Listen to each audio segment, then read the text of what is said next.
উলামাদেরকে অধিকার দিতে পারে নাই, যে সংবিধান আমাদের মুক্ত আকাশে, আমাদের মুক্ত মঞ্চে ওয়াজ মাহফিলের সুযোগ দেয় নাই, সেই সংবিধান আমরা চাই না। আমরা পরিষ্কারভাবে বলতে চাই, এমন সংবিধান আমরা চাই যে সংবিধানে দাড়ি টুপিওয়ালা ভাইদের অধিকার থাকবে, যে সংবিধানে বাংলাদেশে বসবাসকারী প্রত্যেকটা ধর্মের, প্রত্যেকটা গোত্রের, প্রত্যেকটা মানুষের অধিকার নিশ্চিত করা হবে। আমরা স্পষ্টভাবে দেখতে পাচ্ছি আমাদের জুলাই সনদ নিয়ে পায়তারা করা হচ্ছে, আমাদের জুলাই সনদ সংবিধানে থাকবে না এরকম আমরা রেওয়াজ শুনতে পাচ্ছি। আমরা পরিষ্কারভাবে বলতে চাই, যে আন্দোলন গণমানুষের আন্দোলন ছিল, যে আন্দোলন দেশের মানুষের আন্দোলন ছিল, সেই আন্দোলন কেন সংবিধানে লিপিবদ্ধ থাকবে না, সেই প্রশ্ন আমরা রাখতে চাই।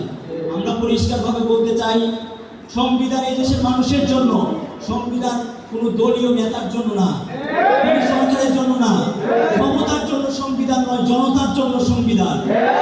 সেই সংবিধানে জনতার আন্দোলনকে লিপিবদ্ধ করতে হবে এবং জুলাই ঘোষণাপত্র দ্রুত সময়ের মধ্যে বাস্তবায়ন করতে হবে। আজকে জুলাইয়ের শেষ পর্যায়ে আমরা চলে আসছি।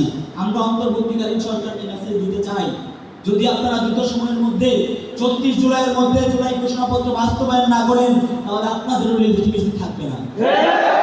আমরা আশা রাখি আগামী লড়াই সংগ্রামে বাংলাদেশের পক্ষে, এদেশের মানুষের পক্ষে আপনারা বিগত সময়ে যেভাবে ছিলেন, এখনো আছেন এবং পরবর্তীতে থাকবেন।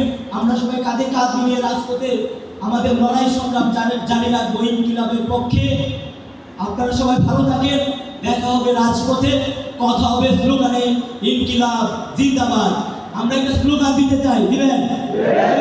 দিল্লি না ঢাকা, দিল্লি না ঢাকা, গুজরাট না চট্টগ্রাম, ক্ষমতা না জনতা, লড়াই না সংগ্রাম, জনতা না ক্ষমতা, দালালি না রাজপথ, দালালি না আজাদি, ইনকিলাব ইনকিলাব ইনকিলাব জিন্দাবাদ। আসসালামু আলাইকুম।